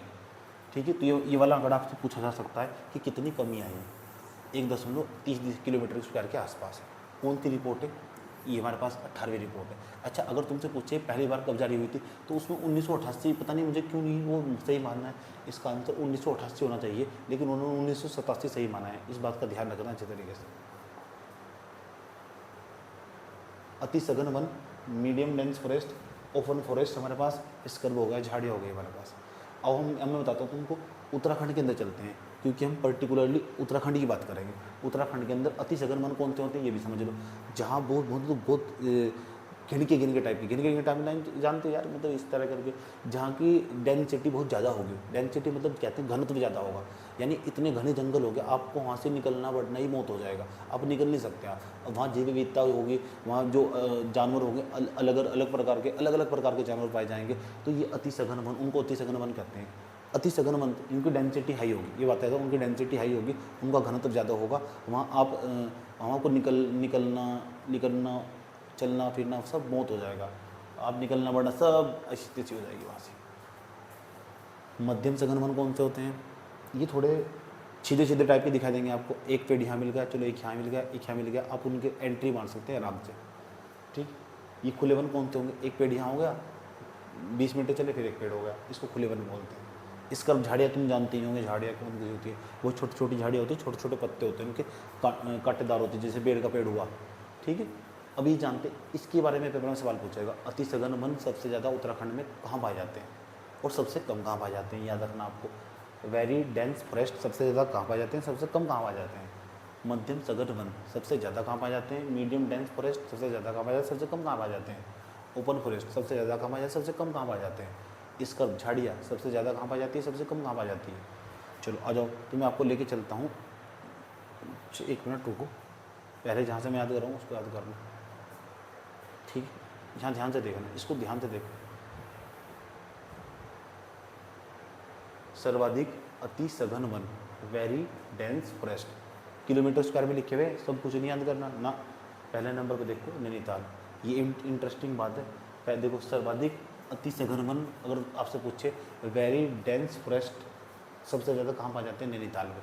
इस पर टिक मारना आप। सबसे ज़्यादा घने जंगल कहाँ मिलेंगे आपको, नैनीताल में मिलेंगे। और सबसे कम कहाँ मिलेंगे, हरिद्वार के अंदर, है ही नहीं, हरिद्वार के अंदर सब खत्म। ठीक, तो ये दो तो याद रख सकते हो ना, एक तो ये वाला और ये वाला। इसका किलोमीटर स्क्वायर मत याद करना, वो किसको भी याद नहीं रहेगा। और वो पेपर में पूछेगा तो तुम्हारा गलत होगा तो सबका भी गलत, सबका गलत होगा। कोई सारे के सारे याद करने बैठ जाए, बेवकूफ़ी होगा था मेरे हिसाब से। तो नैनीताल, देहरादून, उत्तरकाशी, पौड़ी, नैनीताल, देहरादून, उत्तरकाशी, पौड़ी, हरिद्वार, उधम सिंह नगर, बागेश्वर। और ये हमारे पास प्लान एरिया वाले में वन है ही नहीं, जो प्लान एरिया होगा। देखो समझ में आई बात है। लेकिन देख लो, ये देहरादून हो गया हमारे पास, ये उत्तरकाशी होगा, ये पौड़ी हो गया। लेकिन आप पहले वाला जरूर याद रखेंगे, इधर भी पहले वाला याद रखेंगे और उधर भी पहले वाला याद रखेंगे। अगर आपसे पूछे बताओ सबसे ज़्यादा वेरी डेंस फॉरेस्ट अति सघन वन कहाँ पाए जाते हैं, नैनीताल में। सबसे कम अति सघन वन कहाँ पाए जाते हैं आपके पास, हरिद्वार के अंदर। अति सघन वेरी डेंस फॉरेस्ट का किस में है, किलोमीटर स्क्वायर में। ठीक है, एक चीज़ और 4 बताए थे मैंने तुमको, तो ये भी देख लो। चलो मध्यम सघन वन भी देख लो। मीडियम डेंस फॉरेस्ट हमारे पास टोटल इनका एरिया ये लिखा हुआ इतने परसेंट हिस्से पर है। वो कितने परसेंट हिस्से पर है जो मैंने तुमको बताया, ये लगभग 70% हिस्से पर तुमको दिखा देगा। इसको देखो तुम, सबसे ज़्यादा कहाँ मिलेंगे तुमको, पौड़ी में। मध्यम सघन वन सबसे ज़्यादा पौड़ी में मिलेंगे। मध्यम मतलब मिड डेंस फॉरेस्ट पौड़ी के अंदर, और सबसे कम कहाँ मिलेंगे, उधम सिंह नगर के अंदर। याद रखना, क्योंकि खुले वन का भी बिल्कुल ही सेम है, बिल्कुल खुले वन का भी, ओपन फॉरेस्ट के लिए भी बिल्कुल सेम है। ये भी मैं आपको दिखा देता हूँ, देखो, क्योंकि इसको ना यार, इसमें बहुत सारा डेटा है, याद करते करते बर्बाद हो जाओगे। खुले वन पौड़ी के अंदर, और सबसे कम उधम सिंह नगर के अंदर, USN उधम सिंह नगर। याद हो गया है? अगर चार चार याद करने हो तो चार चार भी याद कर सकते हो, तभी से लिखा हुआ है। लेकिन अब हम बात करते हैं झाड़ियों की। आपने वेरी डेंस फॉरेस्ट पढ़ लिया, मिड डेंस फॉरेस्ट पढ़ लिया, फॉरेस्ट पढ़ लिया, और आपने ओपन फॉरेस्ट भी पढ़ लिया। अब आपकी इसका रह गई, झाड़ियाँ रह गई। आपने अति सघन वन भी पढ़ लिया, मध्यम सघन वन भी पढ़ लिया, खुले वन भी पढ़ लिए, और आपकी झाड़ियाँ रह गई। ये झाड़ियों वाला डेटा भी देख लो यार।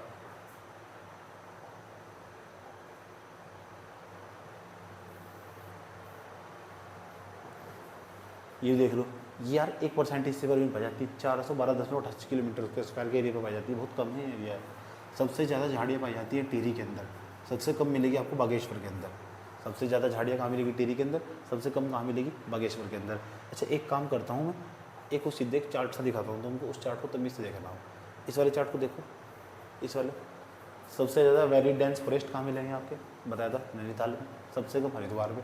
सबसे ज़्यादा मिड डेंस फॉरेस्ट, हिंदी में पढ़ लो, सही बात, पौड़ी में। सबसे कम हमारे पास कहाँ मिलेंगे, उधम सिंह नगर में। ओपन फॉरेस्ट सबसे ज़्यादा कहाँ मिलेंगे, खुले वन जैसे पौड़ी में। ये दोनों सेम है लास्ट वाले, बस इसको याद कर लो, याद हो गया बस, ठीक। अगर आपसे पूछे सबसे ज़्यादा वनाग्नि कहाँ होती है, आग लगने वाली जो घटना होती है, सबसे ज़्यादा कहाँ होती है, यहाँ होती है नैनीताल के अंदर। सबसे कम कहाँ होती है, हरिद्वार के अंदर। हरिद्वार के अंदर वनाग्नि क्यों होगी, जब वन ही नहीं होंगे तो वनाग्नि क्यों होगी, ठीक है।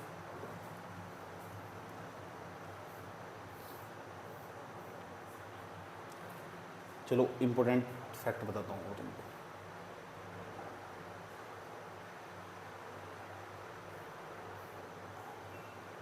अगर तुमको इस रिपोर्ट को और भी डिटेल से समझना तो मेरे भूगोल की प्ले लिस्ट में जाकर ना 17वीं वन रिपोर्ट देख लेना, तो वहाँ से और भी डिटेल से, वो लेकिन इंडिया की पढ़ाई हुई मैंने, ऐसे तुम इंडिया की देख सकते हो जाके, वहाँ से बहुत कुछ नया सीखने को मिलेगा तुमको, बहुत कुछ नया कंसेप्ट वह क्लियर करना होगा तुमको। लेकिन यहाँ भी याद कर लो उत्तराखंड के लिए डेटा।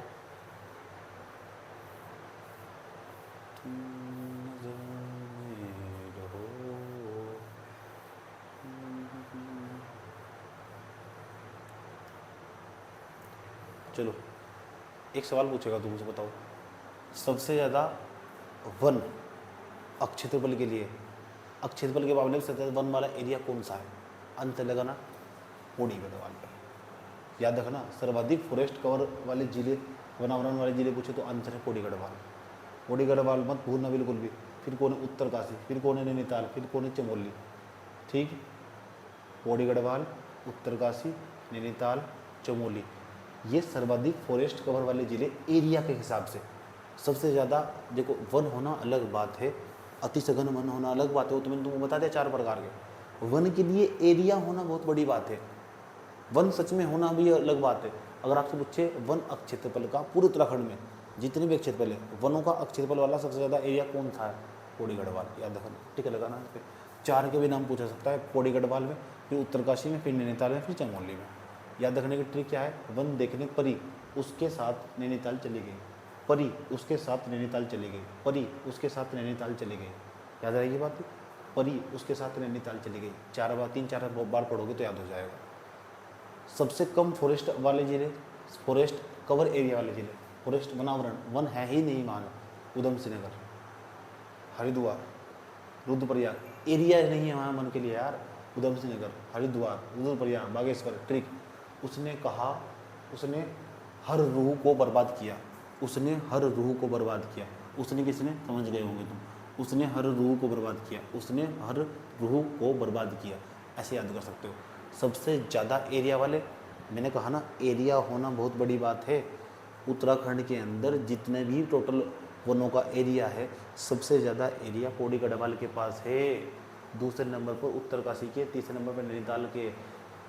परी उसके साथ नैनीताल चली गई, परी उसके साथ नैनीताल चली गई, परी उसके साथ नैनीताल चली गई। ये हमारे पास ये वाला देख लो, उसने कहा था, उसने हर रूह को बर्बाद किया, उसने हर रूह को बर्बाद किया, ऐसे करके याद रख लोगे।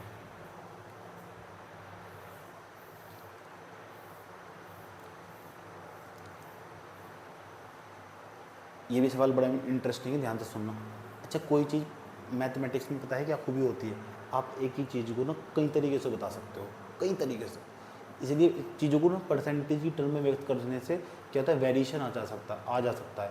तो अगर आपको प्रतिशत के मामले में पूछे कि बताओ सर्वाधिक 1% वाले जिले कौन से हैं, क्योंकि भले चंपावत छोटा हो लेकिन हो सकता है वहाँ परसेंटेज में वैल्यू ज़्यादा आ जाए। समझ में आया बात? या 1% वाले जिले कौन से हैं, क्योंकि मैथमेटिक्स में खूबी होती है एक प्रकार की। चंपावत है पहले नंबर पर, पिछली बार नैनीताल हुआ करता था, इस बार चंपावत चला आया। इंपॉर्टेंट है, पूछेगा तुमसे 1% वाले जिले कौन थे, 4 जिलों के नाम बताओ। चंपावत, नैनीताल, पौड़ी, टिहरी। चंपावत, नैनीताल, पौड़ी, टिहरी, याद करना। चल तेरे नैना परदेसी हो गए, चल तेरे नैना परदेसी हो गए, चल तेरे नैना परदेसी हो गए, चल तेरे नैना परदेसी हो गए। ऐसे ऐसे ना तुम्हारे याद आ जाएगा जब 2-3 बार इसको रट्टा मारोगे ऐसे करके। ठीक है, मैं सोचता हूँ यार बच्चों के लिए और उसको आसान बना के कैसे पेश करूँ।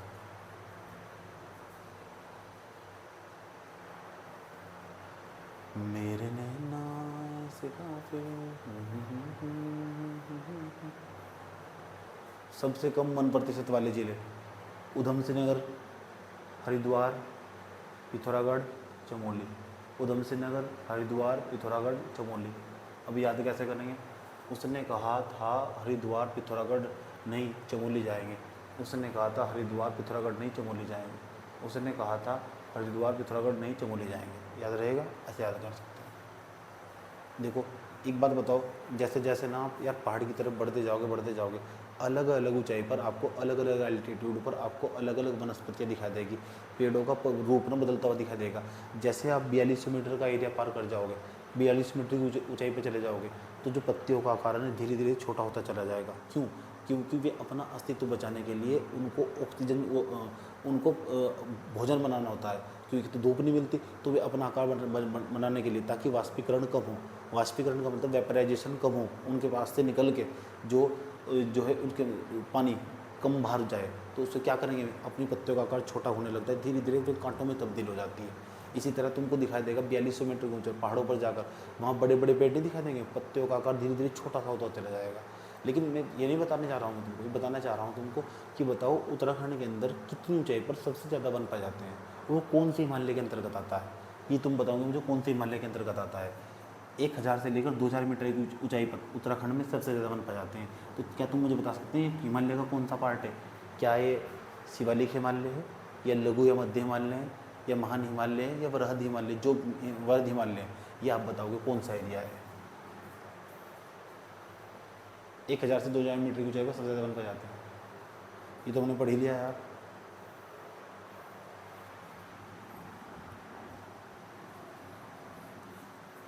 खुले वन वाला भी पढ़ लिया हमने, वनाग्नि वाला भी पढ़ लिया। चलो यार कुछ इंपॉर्टेंट स्कीम बताता हूँ तुमको, देखो लो।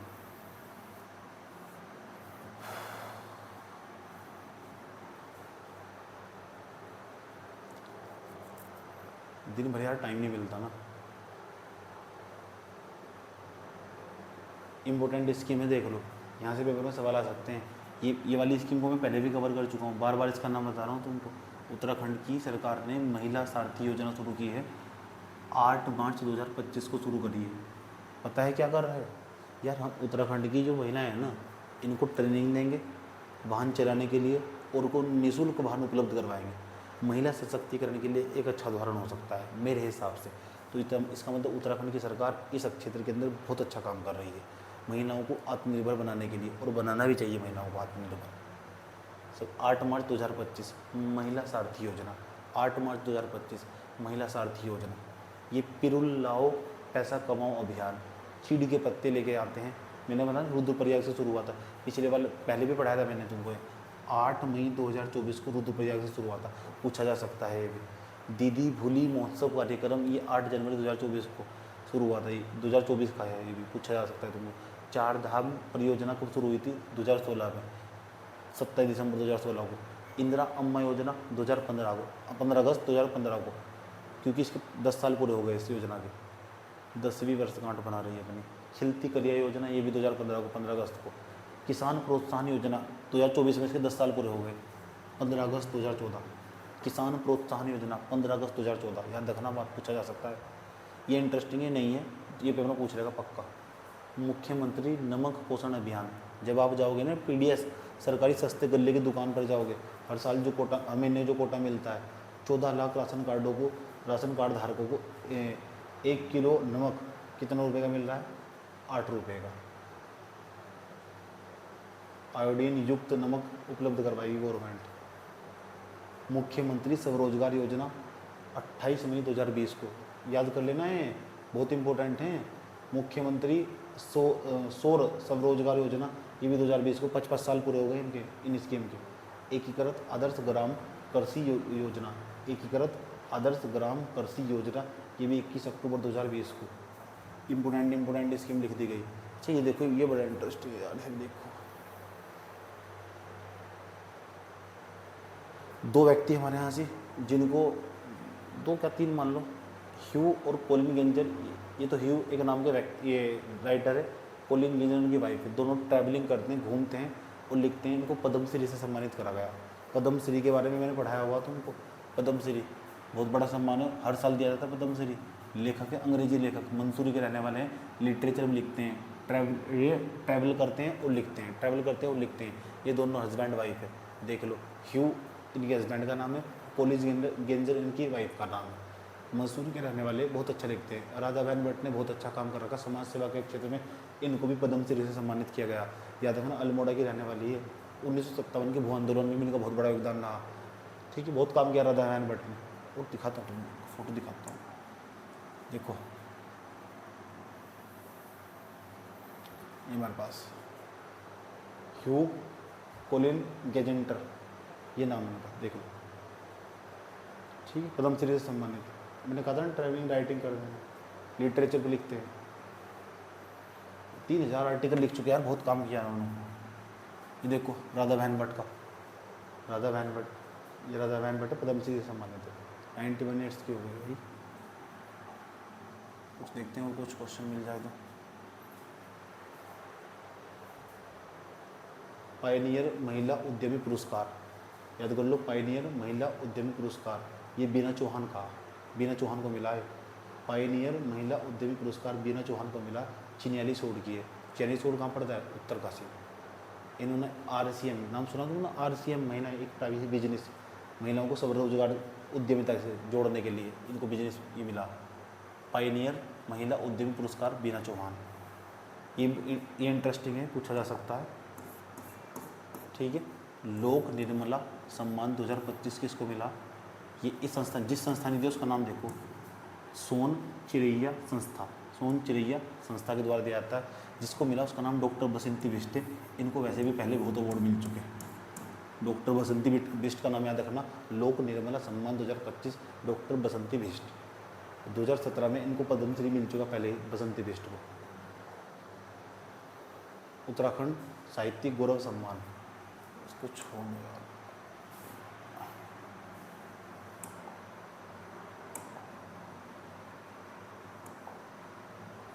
ये देख लो, ये इंटरेस्टिंग है, पूछा जा सकता है। ये इंटरनेशनल अवार्ड है, उत्तराखंड की एक महिला को मिला, देख लो, गार्गी अवार्ड हमारे पास। डॉक्टर पूजा तिवारी नाम है इनका। ये उत्तराखंड की रहने वाली हैं, इस टाइम पंजाब में है, भटिंडा में है। ये देखो, पंजाब के अंदर भटिंडा में काम कर रही हैं, रिसर्च कर रही हैं, साइंटिस्ट के रूप में काम कर रही हैं कार्डियोलॉजी डिपार्टमेंट के अंदर। इनको मिला गार्गी अवार्ड। याद रखना बात है, डॉक्टर पूजा तिवारी का वो गार्गी अवार्ड।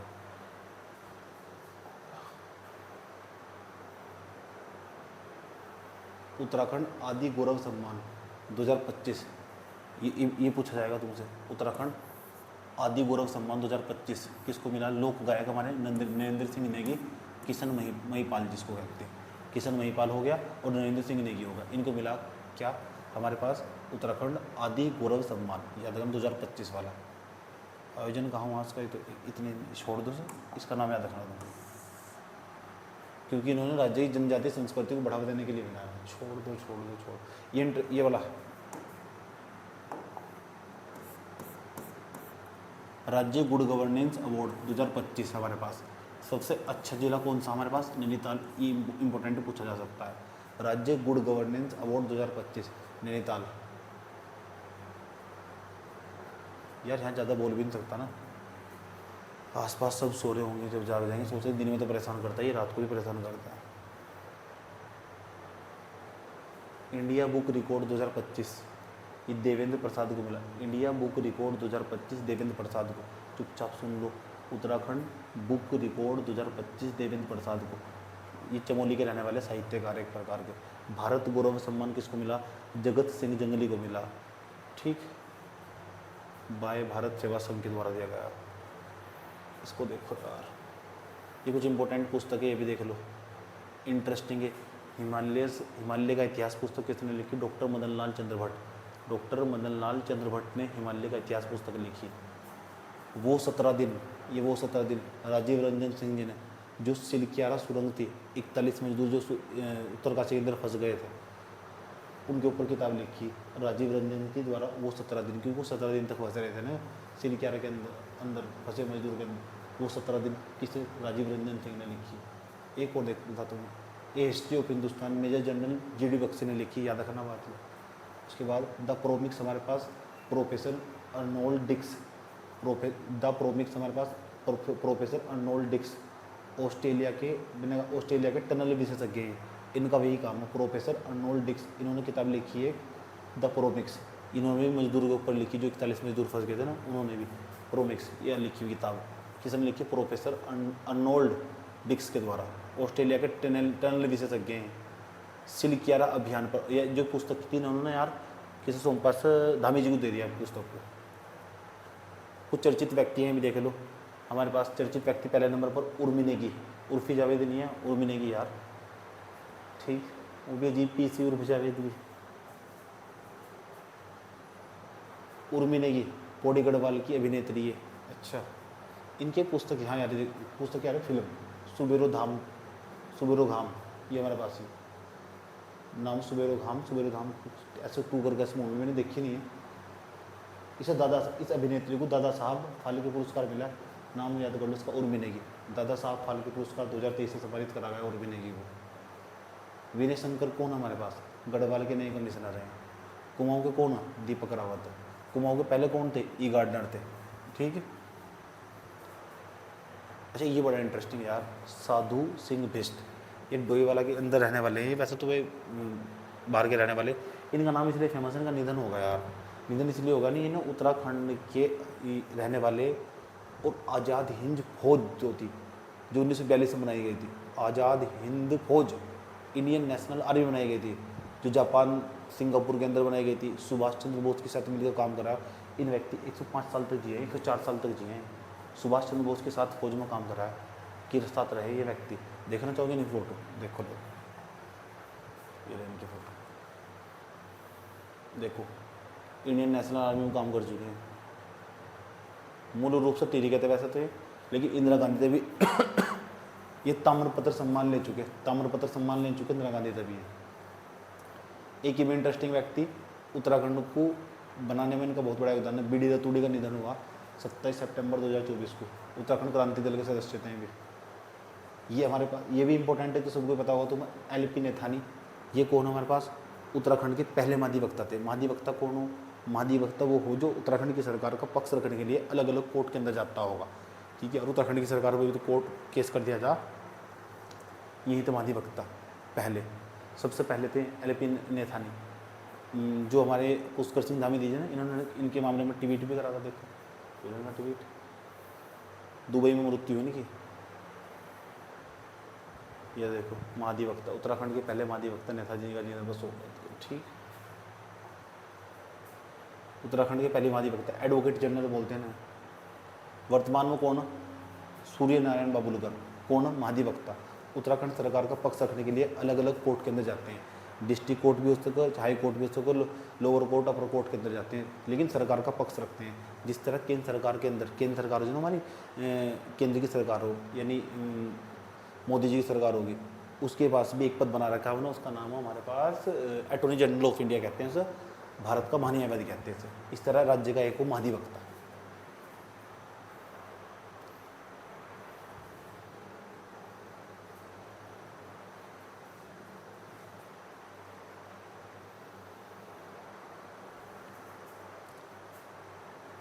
मुरारी लाल जी, ये हमारे पास चिपको आंदोलन से जुड़े हुए थे। चिपको आंदोलन की शुरुआत कब हुई? 1974 में। ये चिपको आंदोलन से जुड़े हुए थे और इनकी मृत्यु हो गई भी, इनका निधन हो गया चमोली के अंदर। मुरारी लाल चिपको आंदोलन से जुड़े हुए, पूछा जा सके तुमसे मुरारी लाल किस समय चिपको आंदोलन से जुड़े हुए थे? ये मुरारी लाल जी, इनका भी निधन। ये अजीज कुरैशी है, तुम जानते ही हो, 5वें नंबर के राज्यपाल रहे हैं अजीज कुरैशी। 1 मार्च 2024 को इनका भी निधन हुआ, लंबी बीमारी के कारण इनका निधन हुआ। कुछ प्रमुख ऑपरेशन ये भी देख लो यार जाते जाते। प्रमुख ऑपरेशन हमारे देख लो, मिशन ओजस हमारे पास, ये मिशन ओजस है 2025 में चला गया, देख लो ये चलाया क्यों गया, इंटरेस्टिंग है, देख लो।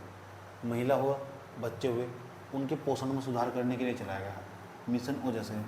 महिला, बच्चे हुए, महिला व बच्चों के पोषण में सुधार करने के लिए न्यूट्रिशन आना चाहिए तुम्हारी थाली के अंदर। क्या तुम्हारी थाली के अंदर पहले खरीद कर आती कर अपने यार, गेहूँ तो डाल दिया, तो दाल भी आनी चाहिए, चने भी आना चाहिए, न्यूट्रिशन आना चाहिए, और भी बहुत सारी चीज़ थाली के अंदर ना, दाल सहित सब और बहुत सारी चीज़ें होनी चाहिए ताकि न्यूट्रिशन बढ़ जाए, पोषण बढ़ जाए, कुपोषण का शिकार न हो तुम। मिशन ओजस तो इससे संबंधित है यार। वायुसेना के द्वारा इस Bobby banker operation, Bobby baked operation, baked है, बॉबी बैकेट ऑपरेशन चलाया गया। जब जंगलों में आग लग जाती ना, अब वहाँ हम हेलीकॉप्टर का यूज़ करेंगे। M17 हेलीकॉप्टर नाम का हेलीकॉप्टर का नाम है ऊपर से, तो ये पूछा जा सकता है ये ऑपरेशन क्यों चला गया? बॉबी बैकेट ऑपरेशन, हेलीकॉप्टर के द्वारा जंगलों की आग बुझाई जाएगी।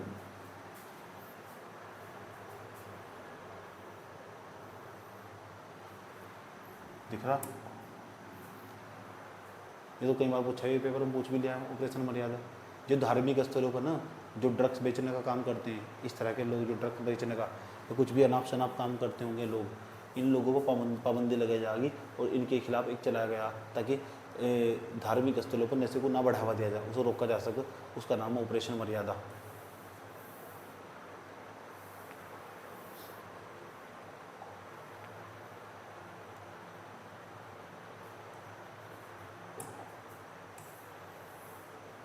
ऑपरेशन मुक्ति पूछा जा सका, तुम तो पूछा हुआ पेपर में हो। ऑपरेशन मुक्ति क्या लिखा हुआ? भिक्षा नहीं शिक्षा दे। जो बच्चे रोड पर घूम रहे थे ना, उन्हें भिक्षा नहीं शिक्षा, उन्हें पूछाऊँ खिंचवा लिया फोटो, बस इसके बाद कुछ नहीं होता समय। ऑपरेशन प्रहार, उत्तराखंड की पुलिस ने ऑपरेशन चलाया, ऑपरेशन प्रहार। इसकी शुरुआत जो भू माफिया हो, जो एक दूसरे की ज़मीन हड़प लेते हैं, जो उसके बाद जो ड्रग्स माफिया हो और जो अन्य मामलों के जो फरार हो जाते हैं अपराधी, उन्हें पकड़ने के लिए ऑपरेशन प्रहार चलाया गया उत्तराखंड पुलिस का ऑपरेशन। ऑपरेशन जिंदगी भी देख लो यार, ऊपर कुछ आप भी देख लो जाते जाते। ऑपरेशन जिंदगी 17 मजदूरों को बचाने के लिए जो सिलकियारा सुरंग थी उत्तरकाशी के अंदर, उसके अंदर से मजदूरों को निकालने के लिए ऑपरेशन जिंदगी चलाया गया। एक ऑपरेशन पिंक का ये भी देख लो, महिलाओं के खिलाफ अपराधों को रोकने के लिए उत्तराखंड पुलिस के द्वारा चलाया गया ऑपरेशन पिंक का नाम। पिंक मूवी देखना कभी, बहुत अच्छी मूवी। ऑपरेशन इस्माइल भी चलाया उत्तराखंड में, गुमशुदा लोगों की तलाश करने के लिए ऑपरेशन इस्माइल चलाया गया। आज एडजस्ट कर लो यार, कोई बात नहीं, पढ़ना तो है ही तुम्हें। अब कुछ ऐप देख लो, ये हमारे पास भू ऐप एक प्रकार का। इस भू ऐप में क्या होगा, 15 से लेकर 30 सेकंड के बीच में, अगर आपने डाउनलोड कर लिया ना, डाउनलोड करके देखिए उसे, 15 से लेकर 30 सेकंड पहले आपके फ़ोन डाउनलोड कर लेंगे तो भूकंप आने वाला होगा। 15 से 30 सेकंड पहले, 30 सेकंड पहले आपकी घंटी बज जाएगी, 30 सेकंड बाद घर बाहर निकल भाग जाएगी।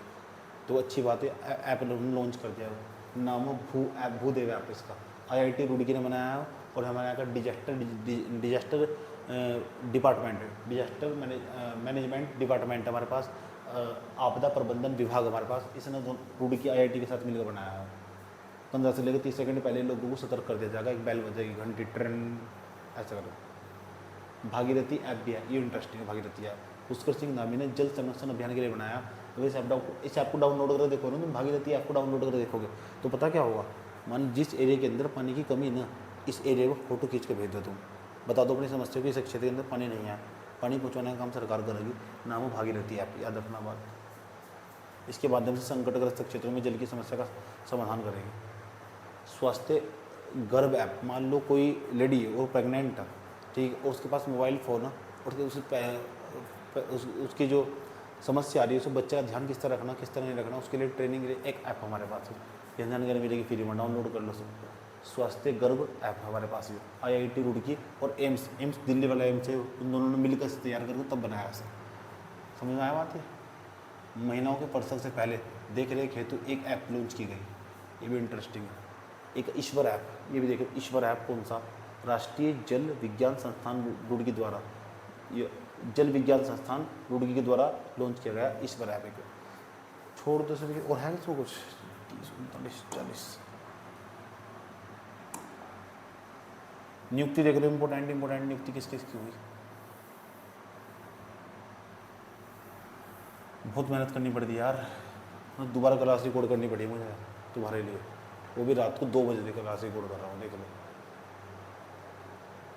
उत्तराखंड के मुख्य सचिव आनंद वर्धन, ये 19वें नंबर के मुख्य सचिव बने, सेक्रेटरी बने यहाँ के, यही धामी को एडवाइस देंगे, बेटा ये करो वो करो ये करो वो करो, ये आनंद वर्धन जानकारी देते हैं। 6वें नंबर का जो वित्त आयोग था इसके अध्यक्ष एन रविशंकर, इंपॉर्टेंट है, पूछा जाएगा तुमसे। 6वें नंबर का 5 बन चुके अब तक, 6वें नंबर का वित्त आयोग क्या करेगा, अपनी रिकमेंडेशन देगा, सलाह देगा, चलो वित्त हरिद्वार जिले को इतना पैसा बांटना बजट में, इस वाले जिले को इतना पैसा देना, इस वाले जिले को इतना पैसा देना, इस वाले जिले को इतना पैसा देना, ये वित्त आयोग का काम। कौन बनाता है वित्त आयोग को? राज्यपाल बनाते हैं। राज्यपाल कौन है यहाँ से? गुरमीत सिंह। उत्तराखंड महिला आयोग की उपाध्यक्ष कौन? सायरा बानो बनी। राज्य निर्वाचन आयुक्त कौन बने? सुशील कुमार।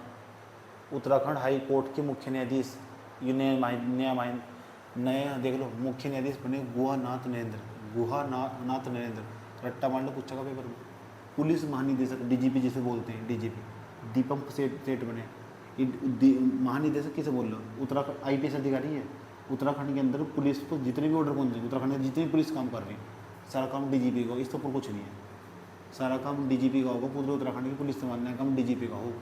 इस टाइम दीपक सेठ, तो पहले बताओ कौन थे? ये 13वें नंबर के उत्तराखंड के पहले महानिदेशक कौन थे?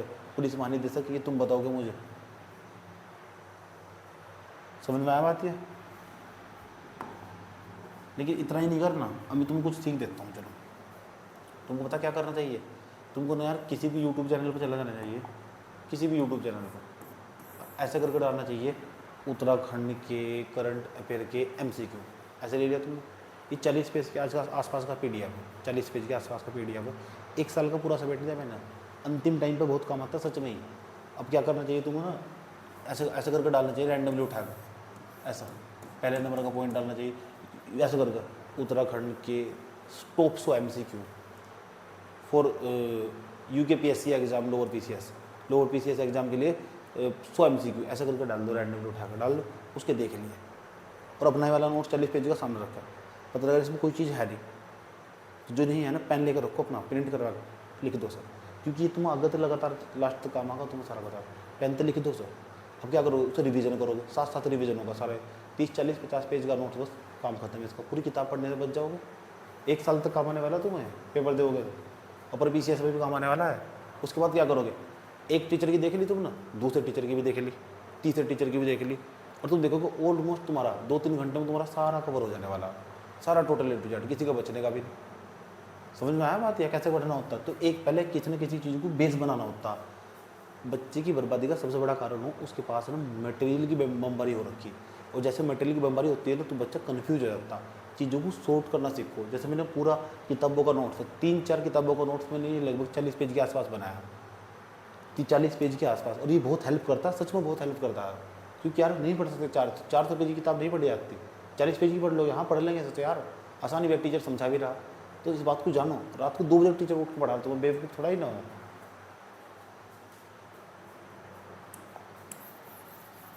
बात समझ में आई है? तो इसके बाद तुम सोचते MCQ लगाने होंगे, इंपॉर्टेंट 2-3 वीडियो लगाए, लेटते हुए पढ़ा लगाते चले गए, प्रथम कौन, पहला कौन, द्वितीय कौन, जितने ज़्यादा MCQ लगाओ उतनी ज़्यादा प्रैक्टिस होगी, बहुत ज़रूरी हो। कंसेप्ट बात तुमको यहाँ से मिल ही गया, तो ऐसे करना।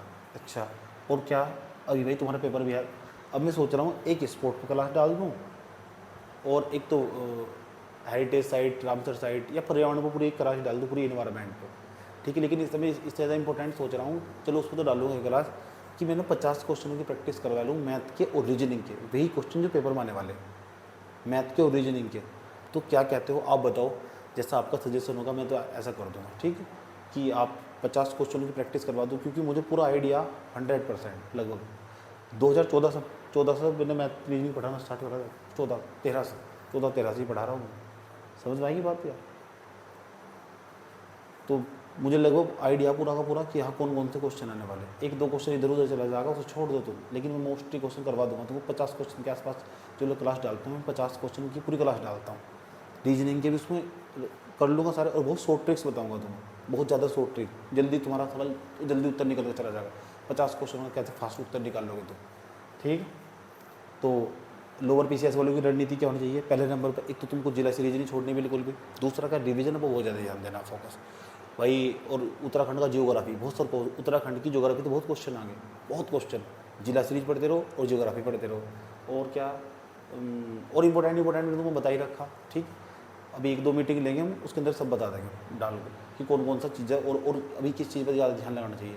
स्ट्रेस से बचने के तरीके भाई, रातों रात तो मेहनत करनी पड़ती है, पढ़ना पड़ता, ठीक है, मजाक नहीं करनी पड़ती पढ़ाई के साथ। अब देखो मुझे टाइम नहीं मिला तो मैंने फिर रात को क्लास ली, कारण पता क्या है, क्योंकि मुझे पूरे दिन में टाइम ही नहीं आता बिल्कुल भी। अपना भी पढ़ना पड़ा, तो नोट्स बनाना पड़ा, चारों तरफ तो प्रेशर पड़ा हुआ है, तो क्या करता मैं, मेरे पास कोई ऑप्शन ही नहीं आता। तो आज की क्लास है, एडजस्ट कर लो, समझाने की कोशिश करिए, नोट्स तुम्हारे पास होगा, इतना समझाने के बाद समझ पहुँच जाएगा। हाँ, लेकिन उस वाली फीलिंग नहीं होगी जब बच्चे सामने बैठे रहो। जब बच्चे सामने बैठे रहे ना, तो इंटरेक्ट करके वो 70 बातें उनका फेस देखने के बाद मुझे समझ में आता है, अच्छा यार, हाँ अच्छा, इस बच्चों की वाली बात समझ में नहीं आई, उस बच्चे की वाली बात समझ में नहीं आई। टीचर फेस रेडी कर लेता है ना, अच्छा, क्योंकि उनकी माथे की सिकस बता देती है, उनकी लकीर बताती है, अच्छा इसे कुछ समझ में नहीं है, इस बच्चे को भी कुछ और चाहिए, ठीक है। तो आज के एपिसोड में इतना ही मेरे प्यारे बच्चों। हमारी मुलाकात होगी कब? अब होगी मैथ के और रीजनिंग के क्वेश्चनों में। 50 क्वेश्चन, 50 या 100 के आसपास डाल लूँगा मैं, उसमें से सारे क्वेश्चन आ जाएंगे, ठीक है। तो चलते हैं।